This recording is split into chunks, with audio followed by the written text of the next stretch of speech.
जय हिंद। इससे पहले वाले क्लास में आपको दांत के बारे में पढ़ा दिए थे। देखिए, दांत जो था वो पाचन में बहुत महत्वपूर्ण हेल्प किया था। हम जानबूझ के उसको पहले पढ़ा दिए ताकि वो एक तो बाईपास का टॉपिक था, उसको साइड से निकाल दिए। अब मेन टॉपिक पे आते हैं, डाइजेस्टिव सिस्टम। देखिए, सिस्टम किसे कहा जाता है? जब किसी कई एक जैसे चीजों का समूह लग जाता है तो उसे सिस्टम कहते हैं। जैसे कंप्यूटर को भी सिस्टम कहते हैं, उसमें माउस, कीबोर्ड वगैरह सब चीज जुड़े रहते हैं। तो अंगों का किसी चीज का समूह हो जाता है तो सिस्टम और डाइजेस्टिव, पाचन तंत्र इसे कहते हैं, डाइजेस्टिव सिस्टम।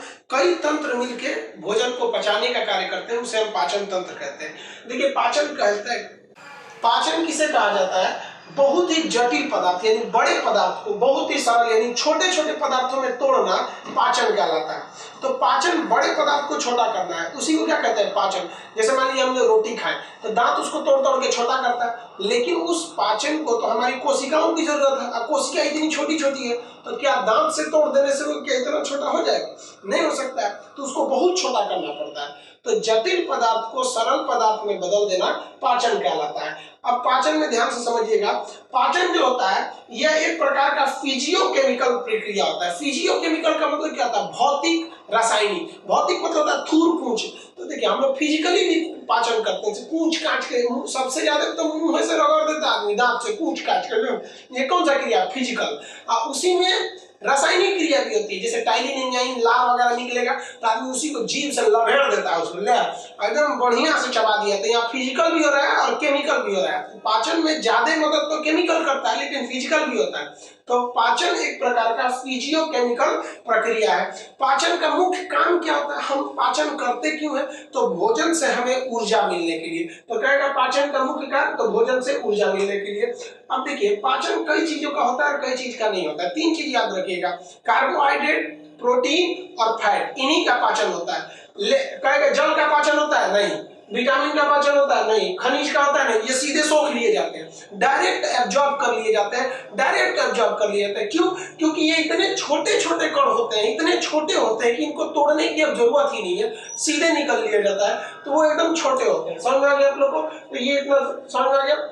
देखिए, पाचन की क्रिया जो होती है वो दो जगह होती है। एक जो होती है आहार नाल में, ये नली में, जो खाना की जो नली होती है, जिस रास्ते में पूरा भोजन घूम रहा होता है, आहार जिस रास्ते में घूम रहा होता है, उस पूरे नाल को हम आहार नाल कहते हैं। और साइड साइड से कुछ ग्रंथियां होती हैं जो पाचन का काम करती है, जिसे हम पाचक ग्रंथि या डाइजेस्टिव ग्लैंड कहते हैं। वो साइड साइड में उसमें एंजाइम छोड़ते रहते हैं ताकि पाचन होते रहे। समझ में क्या? पाचन की क्रिया कितने चरण में होगी? तो दो हिसाब से। एक हो जाएगा आहार नाल यानी एलिमेंट्री कैनाल, और दूसरा हो जाएगा पाचक ग्रंथि। अब हम ये समझते हैं आहार नाल होता क्या है। देखिए, बहुत लड़कों को ये लगता है कि आहार नाल बस यहाँ से यहाँ होता है। ये आहार नाल एलिमेंट्री कैनाल नहीं है, ये फूड पाइप है, ग्रास नली है। ये तो बहुत छोटा हिस्सा है। आहार नाल उस नली को कहते हैं, उस कैनाल यानी उस नली को कहते हैं जिसमें भोजन तब तक रहता है जब तक हमारे शरीर में रहता है। तो वो स्टार्ट कहाँ से होता है? मुंह से। तो मुख गुहा, गुहा का अर्थ होता है खाली जगह। देखिए, मुंह में खाली जगह है तभी तो खाना अट जाता है इसमें। तो स्टार्ट होता है मुख गुहा से। आहार नल का पहला क्या हो जाएगा? मुख गुहा। मुख गुहा से ये जो नीचे नली आ रही है, इस नली को हम फूड पाइप कहते हैं, ग्रास नली। हिंदी में याद रखिए ग्रास नली, इंग्लिश में क्या कहेंगे? Food pipe. ग्रास नली या फूड पाइप। इसके बाद खाना कहाँ जाएगा? पेट में जाएगा। पेट में क्या होता है अभी उसको समझेंगे। इसके बाद खाना कहाँ गया? पेट में। पेट को आमाशय कहते हैं। क्या कहते हैं? आमाशय। अंदर के पेट को आमाशय और बाहर के पेट को उदर कहते हैं। उदर, ये जो हम पकड़ रहे हैं ये क्या है? उदर है। उदर, ये पूरा का पूरा हिस्सा उदर है। गणेश जी को क्या कहते हैं? लंबोदर। लंबा है उदर उनका पूरा इस तरह से। तो बाहर से जो पकड़ते हैं ये क्या हो गया? ये उदर हो गया। और अंदर जिसमें खाना गया वो आमाशय हो गया। तो आमाशय हो गया। तो पहला देखिए तो ग्रास, ये हो गया मुख गुहा। मुख गुहा के बाद क्या हो जाएगा? ग्रास नली। और ग्रास नली के बाद क्या होगा? आमाशय। आमाशय के बाद भोजन जाता है छोटी आंत में। ध्यान दीजिए, इधर नहीं जाएगा, ये ग्रंथि है, साइड से लगी है। इसके बाद कहां जाएगा? छोटी आंत में। छोटी आंत खाने के लिए छोटी है लेकिन सबसे लंबा भाग होता है, तो ये छोटी आंत। छोटी आंत के बाद भोजन जाता है बड़ी आंत। अब बड़ी आंत के बाद ये चला जाता है कहां पे? लेट्रिन के रास्ते बाहर निकल जाता है, तो इसे कहते हैं गुदा। यानी ये हो गया एनस यानी गुदा। तो ये हिस्सा हो गया हमारे आहार नाल का। अगर कहेंगे आहार नाल में कहां से शुरू होता है? तो मुख गुहा, ग्रास नली, आमाशय, छोटी आंत, बड़ी आंत और गुदा। गुदा मतलब एनस, बाहर निकल जाता है लेट्रिन के रास्ते। अब जो पाचन ग्रंथियां हैं साइड साइड से उसमें एंजाइम छोड़ रही हैं, उनमें भी बहुत सारी है। मुंह में ही लार ग्रंथि हो जाती है, तो मुंह में कौन सी ग्रंथि? लार ग्रंथि। पेट में जाएंगे तो जठर ग्रंथि। पेट ग्रंथि, जठर ग्रंथि। अब पेट के दाहिनी ओर मिलेगा आपको लीवर और पित्ताशय, और बाईं ओर मिलेगा आपका अग्नाशय, आमाशय नहीं अग्नाशय। तो ये रेड कलर वाला क्या है, अग्नाशय, और ये ग्रीन कलर वाले ये इधर जो त्रिभुज के समान दिख रहा है लीवर है, और ये पित्ताशय है।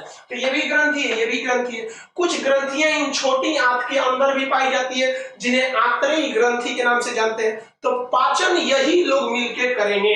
तो आहार नल समझ में आ गया। आहार नल की लंबाई 32 फीट होती है। याद रखिएगा, आहार कहेगा कि आहार नल की लंबाई कितनी होती है, तो 32 फीट होती है। किसी को कोई दिक्कत नहीं है।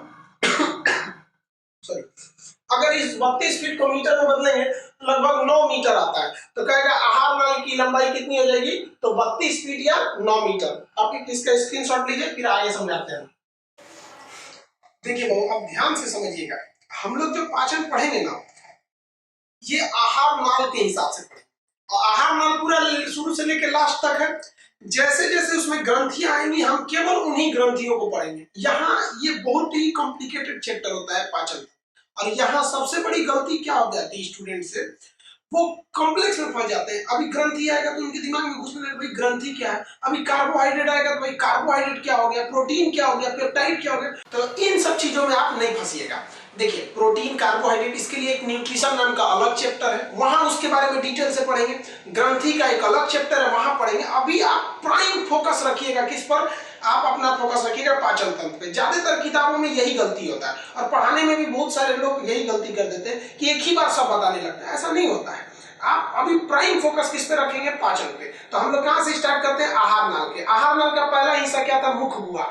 गुहा मतलब होता है खाली जगह। देखिए मुंह में खाली जगह, ये इसी को क्या कहते हैं, मुख गुहा। इसका 3 नाम होता है, माउथ कैविटी, या ओरल कैविटी, या बक्कल कैविटी। इसी को क्या कहते हैं, मुख गुहा। अब मुख गुहा में देखिए क्या क्या होता है, दांत होते हैं, ये हम आपको पढ़ा चुके हैं, समझा गया। इसीलिए हम आपको दांत पहले पढ़ा दिए थे। इसमें जीभ होता है, आप देखिए जीभ को हम पढ़ा चुके हैं सेंस ऑर्गन चैप्टर में, नहीं पढ़े तो उसको पढ़ लीजिएगा। खैर जीभ को इससे कोई लेना देना नहीं है, वो स्वाद बताता है, पाचन से कोई मतलब नहीं है। दांत का पाचन में मदद था, तो दांत पढ़ा दिए।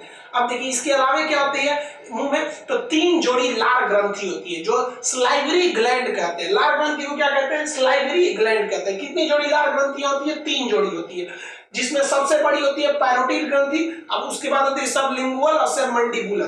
तो आप सब नहीं याद रखेंगे, केवल याद रखेंगे कौन सा, पैरोटिड ग्रंथि। सबसे बड़ी लार ग्रंथि पैरोटिड लार ग्रंथि। सांप में यही लार ग्रंथि, सांप में जहर का काम कर देते हैं सब लार ग्रंथि। मानव में प्रतिदिन लगभग 1 से 1.5 लीटर लार बनता है। जो लार बनता है ना, इसको बोतल में स्टोर करके जैसे, तो 1 लीटर बनेगा। अस्थिर बैठ के पी लीजिएगा एक बार, ऐसा नहीं होता है, हमेशा बनते रहना चाहिए, ऐसा थोड़ी होता है। लार बहुत महत्वपूर्ण भूमिका निभाते हैं, सब ध्यान से समझिएगा कैसे। आप कभी सोचे, लार का काम पहले समझा देते हैं, उसके बाद समझिए ध्यान से। लार में क्या क्या चीजें होते हैं, तो ये 4 चीजें होती है। सबसे पहले होता है लाइसोजाइम। क्या होता है, लाइसोजाइम। ये कीटाणुओं को मार देता है, इसलिए लिखा है इसमें जीवाणु, मतलब जितने भी जीवाणु होते हैं उनको मार देता है, नाश कर देता है। तो ये जीवाणुओं को मार देता है। भगवान जानता था कि आदमी जूठा उठा कैसे खा लेगा, हाथ गंदा रहेगा, मजदूर को दीजिएगा ना खाने के लिए, हाथ ऐसे पोछेगा, प्रसादी है लाइए खा लेगा। जितने कीटाणु थे कहां चले गए, मुंह में। तो इसलिए वो मुंह में जाते। लार ग्रंथि में कितने एंजाइम, 4 एंजाइम। तो पहला कौन सा हो गया, लाइसोजाइम, जो कीटाणुओं को मार देगा। ध्यान दीजिए, यहाँ पे भगवान बहुत होशियार था, जानता था कि गंदा संदा खाएगा मार देगा, कीटाणु मार देगा उसको। दूसरा देखिए, छोटे बच्चों को देखिएगा, छोटा बच्चा खेलते रहता है ऐसे जमीन पे, कुछ भी उठाकर मुंह में डाल लेगा। देखिए छोटे बच्चों को कुछ भी लगा वो डाल लेगा मुंह में सीधे। तो भगवान बहुत होशियार था, छोटे बच्चों में ना लार बहुत ज्यादा बनता है। देखिएगा ना, कुछ कुछ में तो इतना बनने लगता है कि ऐसे तो रुमाल लटका रहता है, लार चूनी बोलते हैं देहात में से, ऐसे टड़काते रहता है। कई कई तो सोच रहा जवान हो गया, वो भी सूत के उठता है, तो एक पौवा में फेंकले रहता है सब। तो वो जो लार ग्रंथि में जो हमारा क्या था, लाइसोजाइम, ये जीवाणुओं को मार देता है। एक और चीज कभी सोचे, दिन भर हम लोग खाना खाते हैं, लोग दांत ससुरा गंदा नहीं होता है, और रात में कुछ नहीं खाता आदमी, सो जाता है, सो के उठता है तो दतवा गंदा रहता है। ऐसा क्या है, उल्टा नहीं लग रहा है। तो इसका भी रीजन यही है, लाइसोजाइम रात में नहीं बनते हैं, सो गए लोग बहुत कम बनते हैं, और यहाँ पे सारी गंदगी रहती है, और दिन में पूरा थूक से निभराया रहता है, और वो क्या होता है, दांत हमेशा हम लोग का साफ रहता है। समझ आ गया आपको। तो पहला हो गया लाइसोजाइम, जीवाणुओं को मार देता है। अब टाइलिन और डाइस्टेज, ये 2 अलग अलग एंजाइम है, लेकिन काम दोनों का सेम है। देखिए आप ऐसे जनरल किताब में पढ़ेंगे कि लार में क्या होता है, टाइलिन, यही बहुत फेमस है टाइलिन।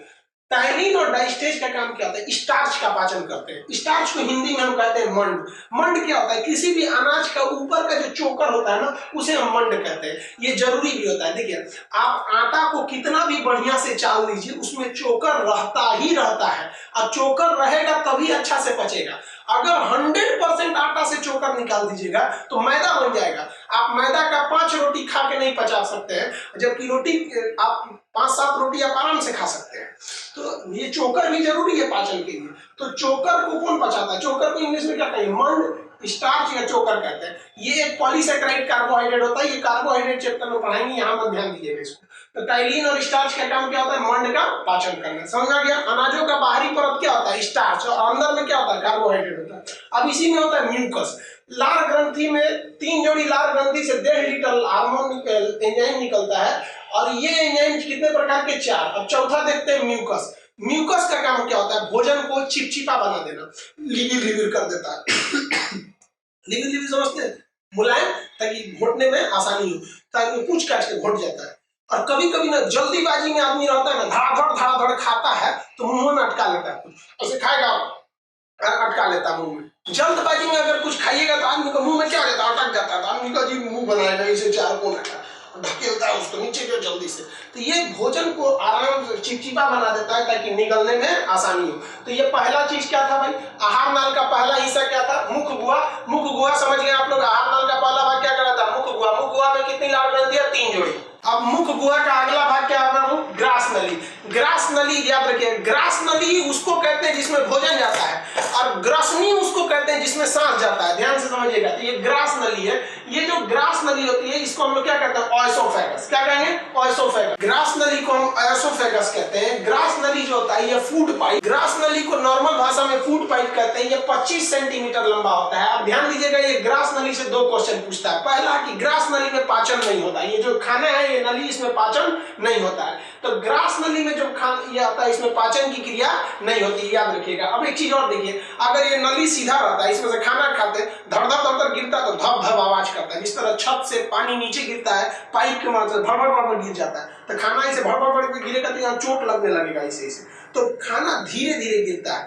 जैसे आप देखिएगा ना, किसी पाइप में कभी कभी आप लोग उस क्रिया को हम लोग क्या करते हैं? देखिए, भोजन को धीरे धीरे नीचे गिरने की क्रिया को हम लोग पेरिस्टेल्सिस कहते हैं। इसी को हम लोग कहते हैं क्रमानुकुचन। क्रमानुकुचन मतलब खाना धीरे धीरे आता है, एकदम तेजी में नहीं आएगा। आप कितना तेज ढकेल दिए नहीं आएगा। कभी आप चावल खाते होंगे तो अटक जाता होगा, तो ढकेलता है आदमी, जाओ यहाँ पे। कभी कभी पेस्ट खत्म होता है तो आदमी क्रमानुकुचन करता है, पहले थोड़ा सा ढकेला, फिर थोड़ा सा ढकेला, फिर थोड़ा ढकेला। तो उसी क्रिया को हम क्या कहते हैं? क्रमानुकुचन कहते हैं। ग्रास नली की तो ये लंबाई 25 सेंटीमीटर होती है, इसमें पाचन की क्रिया नहीं होती है। समझ में गया आप लोगों को? अब आप बताइए, जो भोजन यहाँ से आ रहा है वो क्या 100% पच गया है? नहीं। मुंह से आने वाला भोजन जो होता है वो पूरी तरह से पचा नहीं रहता, उसे हम लोग कहते हैं बोलस कहते हैं। क्या कहते हैं? बोलस। आप बोलस देखे होंगे, कभी कभी आप खाना खाते होंगे तो कोई कंकड़ पत्थर ऐसे कूचा जाता है ट्रैक से, तो आदमी खाना को ऐसे थूक देता है, देखता है किधर कंकड़ अंकड़ है तो फेंक दिया। अगर खाना कोई नॉर्मल खाना है तो फेंक देता है, मिठाई उठाई रहता है तो खा जाता है। तो वो क्या खा जाता है? बोलस। समझ गया आप लोग को? इसका एक स्क्रीनशॉट लीजिए, फिर आगे समझाते हैं। देखिए, आप देखें कि मुंह से जब भोजन पूछ के जब पेट में पहुंचता है तो उसे क्या कहते हैं? बोलस कहते हैं। तो ये जब यहाँ से पहुंचेगा ग्रास नली को पार करके आमाशय यानी पेट में, तो उसे क्या कहेंगे? बोलस। तो एंट्री मारता है कहाँ पे? पेट में, बोलस कहते हैं। पेट को हम यहाँ बड़ा फिगर बना दिए, यहाँ समझिएगा ध्यान से। पेट को हम लोग आमाशय कहते हैं। पेट को क्या कहते हैं? आमाशय। इसमें भोजन 4 घंटे तक रहता है। पूछेगा सबसे देर तक भोजन कहाँ रहता है, तो कहाँ रहेगा? आमाशय में 4 घंटे तक रहता है। आमाशय जो होता है वो पेट, इसकी 3 भाग होते हैं। आमाशय को 3 भाग में बांटते हैं। पहला भाग, बीच वाला और ये लास्ट वाला। फर्स्ट वाले भाग को हम कहते हैं कार्डियक। पहला भाग को क्या कहते हैं? कार्डियक। कार्डियक क्यों कहते हैं? क्योंकि देखिए, हृदय का अध्ययन कार्डियोलॉजी का रहता है और पेट का ऊपरी भाग हृदय के करीब रहता है, अतः इसे हम क्या कहते हैं? कार्डियक कहते हैं।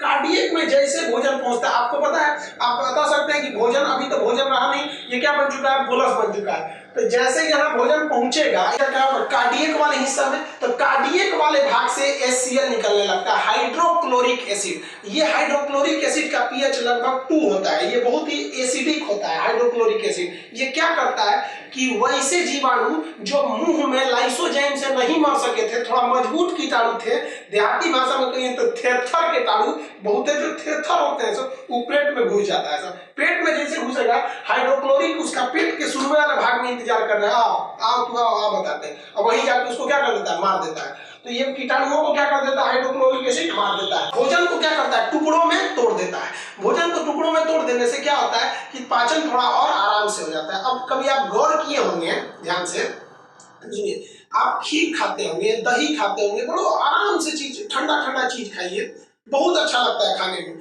लेकिन जब आप उसको बोकर देते हैं, बोकरने का मतलब समझते हैं, उल्टी करना, वोमिटिंग, सीबीएसई वाला वोमिटिंग बोलता है। तो जब आप उल्टी करते हैं तो नाक मुंह एकदम जलने लगता है, अजीब लगता है, भाई क्या खा लिए थे, क्या खा लिए थे, समझ में गया? वो जो आप खाना खाए थे वो ठीक था, लेकिन उसमें लेवरा के निकला है क्या चीज, हाइड्रोक्लोरिक एसिड, इसलिए नाक में जलन होने लगती है। ये हो गया आपका पहला हिस्सा, कार्डियक। दूसरा भाग को हम कहते हैं फंडिक। ये दूसरा वाला भाग होता है फंडिक। फंडिक में एक कांटेनुमा संरचना पाई जाती है जिसे हम लोग कहते हैं रूजी। कांटेनुमा संरचना को रूजी कहते हैं। ये भोजन को रोक के रखता है, नहीं तो डगर पे सब चला जाएगा आगे। तो भोजन को रोक के रखता है ताकि भोजन अच्छे से रुका रहे। अगर पेट खाली है, मान लीजिए आप व्रत रखे हैं किसी दिन, अब भोजन गया ही नहीं, तो ये रूजी खड़ा हो जाएगा और आप बैठिएगा तो पेट में चुभन होने लगती है। तो ये क्वेश्चन भी पूछा हुआ है कि पेट में चुभन किसके वजह से होती है, रूजी की वजह से। किसकी नुमा संरचना होती है, कांटे की नुमा संरचना होती है। अब लास्ट वाला जो हिस्सा होता है इसे हम लोग कहते हैं पाइलोरिक। तो पेट का सबसे लास्ट भाग क्या होता है, पाइलोरिक। पाइलोरिक वाले भाग पर कुछ ग्रंथियां पाई जाती है। पाइलोरिक वाले भाग पर ग्रंथि पाई जाती है जिसे हम लोग गैस्ट्रिक ग्लैंड या जठर ग्रंथि कहते हैं। कौन सी ग्रंथि, जठर ग्रंथि। जठर ग्रंथि से जठर रस निकलता है। जठर ग्रंथि से क्या निकलता है, जठर रस निकलेगा। अब ध्यान से समझिएगा, कहता है कि जठर रस यानी गैस्ट्रिक ग्लैंड से जो निकलने वाला जूस होता है उसे तो हम गैस्ट्रिक जूस कहते हैं, जठर रस कहते हैं। जठर रस कितने रसों से मिलकर बनाता है, तो दो एंजाइम से मिलकर बनाता है। एक होता है रेनिन। रेनिन दूध को दही बना देता है। रेनिन क्या करेगा, दूध को दही बना देगा। इसलिए छोटे बच्चों को देखिएगा, उसको दूध पिलाइएगा और जब उल्टी कर देगा ना तो दही उल्टी कर देता है। बुढ़ापा में क्या होता है, पेट और काम करना छोड़ देता है, तो डॉक्टर कहता है कि देखिए बाबा, अब आप दूध मत खाइए, क्योंकि दूध को मेहनत करके दही बनाना पड़ेगा, सीधे दही खाइए। इसलिए दूध से ज्यादा फायदा करता है दही। तो आखिर वो दही बनेगा ही, दूध से क्या बन जाता है, दही। एक बार क्वेश्चन घुमा के पूछा था, आजकल एग्जाम में क्वेश्चन खखोर के पूछता है। पूछा था कि रेनिन किसका पाचन करता है, न दूध ऑप्शन में था न दही था। तो ध्यान दीजिए, उसमें था केसीन प्रोटीन। तो ध्यान दीजिए, दूध में तो केसीन प्रोटीन पाया जाता है। तो क्वेश्चन वही है, थोड़ा सा घुमा दिया। अब जठर रस में दूसरा रस होता है पेप्सिन। पेप्सिन क्या होता है, देखिए, पॉसेट प्रोटीन, पॉसेट पेप्सिन। ये क्या करता है, पेप्सिन प्रोटीन का पाचन करता है। प्रोटीन को तोड़कर पेप्टोन में बदल देता है। प्रोटीन को किसमें बदल देता है, पेप्टोन में। तो कहेगा प्रोटीन का पाचन क्या होता है, तो पेट में। तो कौन पचाता है बाबू, पेप्सिन। पेट में पेप्सिन पचाता है किसको, प्रोटीन को। हाइड्रोक्लोरिक एसिड जीवाणुओं को मार देता है। समझ आ गया आप लोग को? कितने घंटे यह खाना रहता है, 4 घंटे। अब एक चीज आप गौर किए होंगे, ध्यान से देखिए, कभी कभी क्या होता है, आदमी खूब ज्यादा खा लेता है, कचर उचर के खूब दबा के खा गया है, इतना ना खा लिया है कि एकदम मतलब समझ लीजिए कि उसको पच नहीं रहा है। एकदम शादी ब्याह में गया, मारा चाट बर्गर मोमो हुमच के खा लिया। जितने हुमच के खाएंगे ना उतने ज्यादा हाइड्रोक्लोरिक एसिड निकलेगा, उतने ज्यादा क्या होगा, एसिड निकलेगा, बहुत एसिड निकलेगा उसको पचाने के लिए। और उसको पचाने के लिए निकलेगा तो उसको पचेगा तो उससे गैस निकलेगा। तो वही बोलता है आदमी, धुआं ढेकार आ रहा है।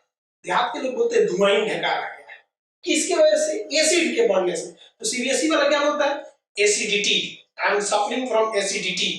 एसिडिटी समझ रहे, धुआं ढेकार, किसके वजह से, हाइड्रोक्लोरिक एसिड की मात्रा बढ़ रही है। तो इतना कचर के खाने की क्या जरूरत है कि एसिडिटी हो जाता है, समझ रहे। तो डॉक्टर आपको क्या देता है, मिल्क ऑफ मैग्नीशिया, MgOH का होल ट्वाइस। मिल्क ऑफ मैग्नीशिया कहा जाता है, यानी मैग्नीशियम का दूध है, मिल्क ऑफ मैग्नीशिया, मैग्नीशियम का दूध। अब ये दूध मिलेगा कहाँ पे, तो इसी को हम लोग कहते हैं इनो। आप पीजिएगा ना इनो, तुरंत 6 सेकंड में आराम, प्रचार देखते हैं ना इनो का। तो मिल्क ऑफ मैग्नीशिया पीजिएगा तो धुआं ढेकार नहीं आता है। समझ आ रहा है आपको? देखिए, आपके मन में एक सवाल आता होगा कि जब हाइड्रोक्लोरिक एसिड इतना खतरनाक है तो पेट खुद क्यों नहीं जल जाता है।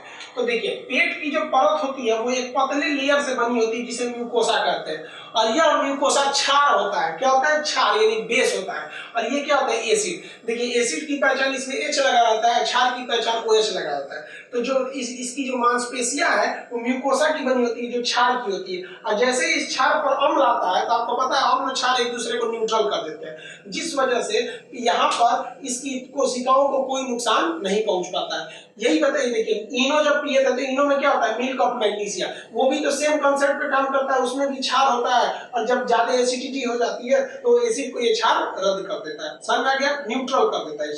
अब एक चीज और देखे होंगे, गौर किए होंगे, अगर आप भोजन कर लेते हैं ना तो उसके 10-15 मिनट बाद में बड़ी भयानक नींद आता है, कहीं कहीं तो खड़े सूझ जाता है। देखिए भोजन के बाद नींद क्यों आता है, जब भी जो चीज वर्क करती है, वर्क करने के लिए उसको ज्यादा एनर्जी चाहिए। तो जब हम खाना खाते हैं ना तो ज्यादा एनर्जी किसको चाहिए, पेट को, तो इधर उधर से एनर्जी खींच लेता है। ब्रेन वगैरह से कोशिकाओं के पास जितना एनर्जी था सबको खींच लेता है, कहता ला ला ला अभी हमको पचाना है, तो पचाने में लग जाता है, सारा एनर्जी ब्रेन वगैरह से खींच लिया, इसलिए ब्रेन को पास एनर्जी कम हो जाता है, उसको सुस्ती लगने लगता है, आप ऐसे अंगुआने लगते हैं। अंगुआने का मतलब सोचते हैं फीलिंग स्लीपी, तो अंगुआने लगता है आदमी, उसी को कहते हैं कि बेचारा उन्हारा है। तो खाने के बाद नींद क्यों आता है, समझ में आ गया आप लोग को, इसे कोई दिक्कत नहीं। जब मुंह से भोजन कुचा के निकला तो उसे बोलस कहे थे, पेट में पहुंचा था किस रूप में, बोलस रूप में, मुंह में कुचाया तो बन गया बोलस, अब पेट में तो अस्थिर कुचाया 4 घंटा तक, तब अभी जाएगा छोटी आंत में, तब इसको कहते हैं काइम। क्या कहते हैं, काइम। यहां से जो भोजन निकलता है क्या बन के निकलता है, काइम। पेट से कुचा के निकल गया तो क्या बन गया, काइम। अब ध्यान दीजिए, तो ये मुंह से निकला तो बोलस, पेट से निकला तो काइम।